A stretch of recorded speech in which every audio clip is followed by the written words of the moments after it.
మాజీ మంత్రి Balineni Srinivasa Reddy, TDP MLA Damacharla జనార్దన్ల మధ్య మాటల యుద్ధం పొలిటికల్ హీట్ పెంచేస్తోంది. ఎన్నికల ఫలితాల తర్వాత బాలినేని శ్రీనివాసరెడ్డి హైదరాబాద్కే పరిమితమయ్యారు. ఒంగోలులో చోటు చేసుకుంటున్న రాజకీయ పరిణామాలతో ఆయన లేటెస్ట్గా సొంత సెగ్మెంట్లోకి ఎంట్రీ ఇచ్చారు. ఈ క్రమంలో బాలినేని దామచర్ల మధ్య డైలాగ్ వార్ కొనసాగుతోంది. నువ్వెంత అంటే నువ్వెంత అని సవాళ్లు ప్రతి సవాళ్లు విసురుకుంటున్నారు. ఆ క్రమంలో బాలినేని సమన్వయం కోల్పోయి మాట్లాడుతుండడం చర్చనీయాంశంగా మారింది.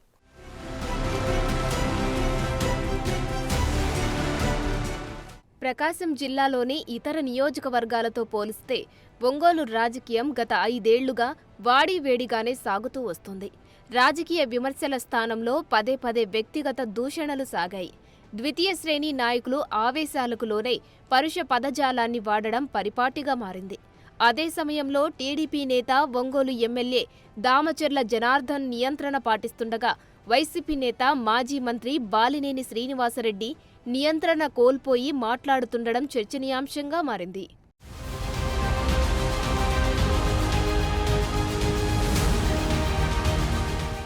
సొంత పార్టీ వారే తనకు అన్యాయం చేశారంటున్నారు బాలినేని. వాస్తవానికి ఎమ్మెల్యేగా గెలిచినప్పటికీ జగన్కి సొంత బంధువైన బాలినేనికి వైసీపీలో సముచిత స్థానం దక్కలేదు. పైపెచ్చు అవమానాలే ఎదురయ్యాయి. వైవి సుబ్బారెడ్డితో ఆయనకు విభేదాలు చాలాసార్లు ఫోకస్ అయ్యాయి. 2014లో వైవి సుబ్బారెడ్డి ఒంగోలు ఎంపీగా పోటీ చేసి గెలిచినప్పుడు బాలినేని ఒంగోలులో తొలిసారి ఓడిపోయారు. దానికి వైవి సుబ్బారెడ్డే కారణమని బాలినేని భావిస్తున్నారట. మొన్నటి ఎన్నికల్లో రెండోసారి బాలినేని ఓడిపోయారు. ఈసారి వైసీపీ ఎంపీ అభ్యర్థిగా చెవిరెడ్డి పోటీ చేసి పరాజయం పాలయ్యారు. ఒంగోలులో కాంగ్రెస్ ఎమ్మెల్యేగా బాలినేని గెలిచిన ప్రతిసారి కాంగ్రెస్ ఎంపీ అభ్యర్థిగా మాగుంట శ్రీనివాసులరెడ్డి విజయం సాధించారు. దీంతో వారిద్దరిది హిట్ కాంబినేషన్ అని జిల్లాలో పేరుంది. 2019లో వైసీపీ నుంచి వారిద్దరి కాంబినేషన్ కూడా విజయం సాధించింది. అయితే ఈసారి జగన్ తనదైన లెక్కలతో మాగుంటకు టికెట్ ఇవ్వకుండా చిత్తూరు జిల్లా నుంచి చెవిరెడ్డిని తీసుకొచ్చి పోటీ చేయించారు. దాన్ని మొదట్లో బాలినేని తీవ్రంగా వ్యతిరేకించినప్పటికీ చివరికి జగన్ నిర్ణయానికి తలొగ్గక తప్పలేదు. అదీకాక సీనియర్ అయిన బాలినేని మంత్రి పదవిని 2.5 ఏళ్లకే తీసేశారు జగన్. ఆ ఫ్రస్ట్రేషన్తో ఓటమి తర్వాత హైదరాబాద్ వెళ్లిపోయిన బాలినేని తాజాగా సొంత సెగ్మెంట్కి వచ్చారు. ఒంగోలులో వైసీపీ కార్యకర్తలపై టీడీపీ నేతలు దాడులు చేస్తే చూస్తూ ఊరుకునేది లేదని బాలినేని హెచ్చరించారు.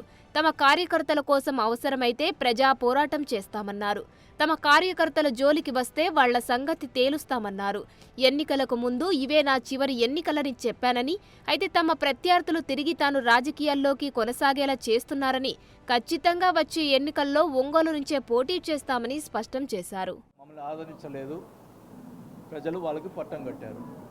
సో నేను ఏదైతే చెప్పానో ఈ చివరి ఎలక్షన్స్ అని, నేను ఆ రోజే కౌంటింగ్ రోజే సాయంత్రం వల్ల మధ్యాహ్నం నుంచే బాధ వేసి నేను ఊరు వెళ్ళటం జరిగింది.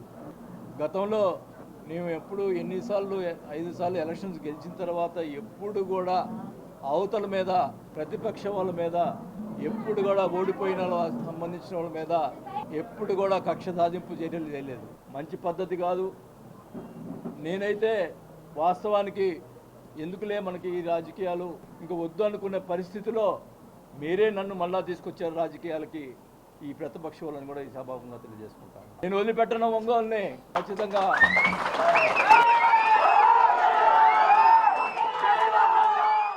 గత 25 ఏళ్లలో తాను ఎమ్మెల్యేగా ఉన్న సమయంలో ఎవరినీ ఇబ్బంది పెట్టలేదన్నారు. ఫలితాల అనంతరం తమ కార్యకర్తల మీద కేసులు పెట్టడం, దాడులు చేయడం చేస్తున్నారన్నారు. గతంలో తాము ఇలానే చేస్తే మీ పరిస్థితి ఎలా ఉండేదో అర్థం చేసుకోవాలన్నారు. ఏదైనా చేయాలనుకుంటే డైరెక్ట్గా తన మీదే చేయాలని, కార్యకర్తల జోలికి వస్తే సహించేది లేదన్నారు. టీడీపీ ఎమ్మెల్యే అప్పుడే వసూళ్లు మొదలు పెట్టారని, ఆయన అవినీతి రోజు బయట పెడతానని సవాల్ విసిరారు. నేను ఈరోజు ఊరేసుకొని వస్తా ఒక్కడిని, మొత్తం వ్యాపారాలని ఈరోజు అందరికి నోటీసులు ఇస్తావు, 150 మంది నోటీసులు ఇస్తావు అంటే వాళ్ళని బెదిరించి డబ్బులు తినడానికి. ఇదాన్ని సంస్కృతి. తెలుగుదేశం వాళ్ళు కూడా వేసారు లేఅవుట్లు. వాళ్ళు ఎవరు నిన్ను పిలిచి మాట్లాడలేదే, ఎవరిని చేయలేదే.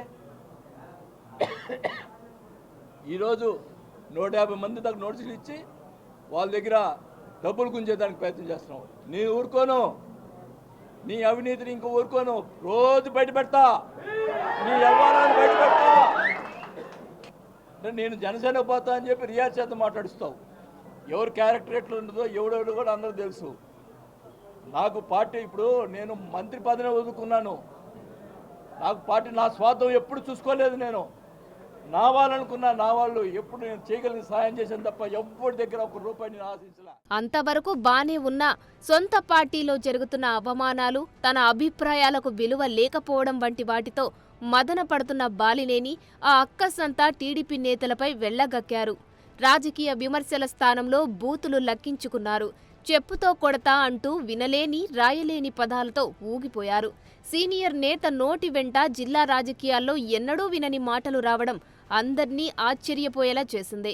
ప్లాన్లు చూపించి అది గవర్నమెంట్ ల్యాండ్ అని చెప్పి క్లియర్గా ప్లాన్లో చూపించి పక్కన పెట్టాము అని చెప్పి క్లియర్గా చెప్తే ఇష్టం వచ్చినట్టు మాట్లాడుతారు. అంటే మా వ్యాపారం, అంటే మా వియ్యంకుడు డబ్బులు సంపాదించుకోకూడదు, ఆయన సంపాదిస్తే నాకేం డబ్బులు పెడతాడని దాని వ్యాపారానికి ఇది చేసినావు. ఏం మాట్లాడతావు? నీకు నీ రాజుపాలెంలో ఎన్ని ఎకరాలు ఉంది? నీది గవర్నమెంట్ ల్యాండ్ ఎన్ని ఎకరాలు ఉంది?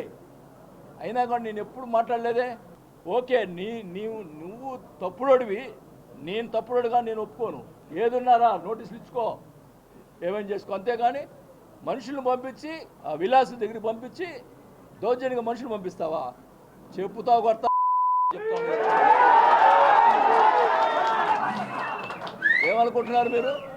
ఏం చేతకాలం అనుకుంటున్నారా? తెగించానంటే ఏం ఎవరికి ఆగదు. చెడు చేష్టలు చేస్తే ఊరుకునే పరిస్థితి లేదు, గుర్తుపెట్టుకోండి. మా కార్యకర్తల మీద దెబ్బ పడితే నా మీద పడిన దమ్ముంటే నా మీద రా. ఇటు బాలినేని వ్యాఖ్యలపై ఒంగోలు ఎమ్మెల్యే దామచర్ల జనార్దన్ ఫైర్ అయ్యారు. కౌంటింగ్ రోజు కొడుకుతో సహా పారిపోయిన బాలినేని ఇవాళ ఒంగోలు వచ్చారని, మానసికంగా బాలినేని బ్యాలెన్స్ తప్పారని విమర్శించారు. బాలినేని ఆయన కొడుకు చేసిన అరాచకాలను ప్రజలు గుర్తించారని, అందుకు తగిన బుద్ధి చెప్పారన్నారు. ఇంకా నిజాయితీపరుడిగా బాలినేని మాట్లాడుతున్నారని ఎద్దేవా చేశారు. బాలినేని పని అయిపోయిందని తాను 6 నెలల క్రితమే చెప్పానని ఎద్దేవా చేశారు. ఎవరన్నా ఒక్కనన్నా బెదిరించావా? ఆ రోజు గొడవలు తీసుకొచ్చింది నువ్వు, చేసిన పాపాలన్నీ చేసింది నువ్వు. ఆ రోజు ఎమ్మెల్సీ ఎలక్షన్ ఉంటే మహిళని చూడకుండా ఆళ్ల వెంకటరత్నాన్ని దగ్గరుండి కొట్టండి కొట్టండి అని చెప్పేసి ఆ ఈశ్వర్ని వాళ్ళందరినీ కొట్టించింది నువ్వు కాదా? ఆ రోజు ఏమైనా మీ పోలీసు వాళ్ళు ఏమైనా నువ్వు కేసు పెట్టారా? ఎవరి మీద ఒకరి మీద పెట్టారా?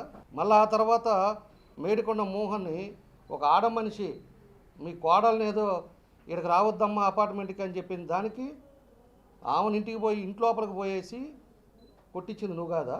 వాళ్ళని కొట్టించింది కాకుండా మళ్ళీ అక్కడికి మోహన్ అనే వ్యక్తి అక్కడికి వస్తే అతను కొట్టించింది నువ్వు కాదా? రక్తం వచ్చేటట్టు నువ్వు మళ్ళీ అమ్మాయికి చక్రవర్తి మాదిరి ఏందో నేను అసలు ఏమీ చేయలేదు, నేను ఏ పాపం తెలియదు, ఏం భాష మాట్లాడతావో ఏం చేస్తావు? నవ్వుతున్నారాడు జనం నువ్వు చేసే మాటలకి, నువ్వు చేసే శాస్త్రాలకి. అధికారంలో ఉన్నప్పుడే బాలినేని ఏం చెయ్యలేకపోయాడని, మరోసారి అదుపు తప్పి మాట్లాడితే కొవ్వు దించుతానని ఘాటుగా హెచ్చరించారు.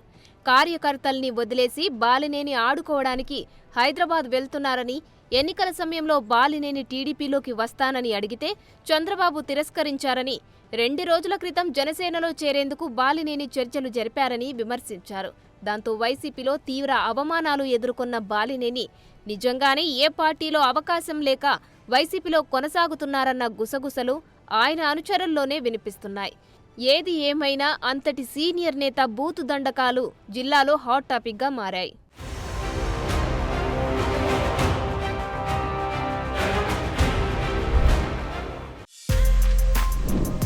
For more videos like this, subscribe Big TV channel.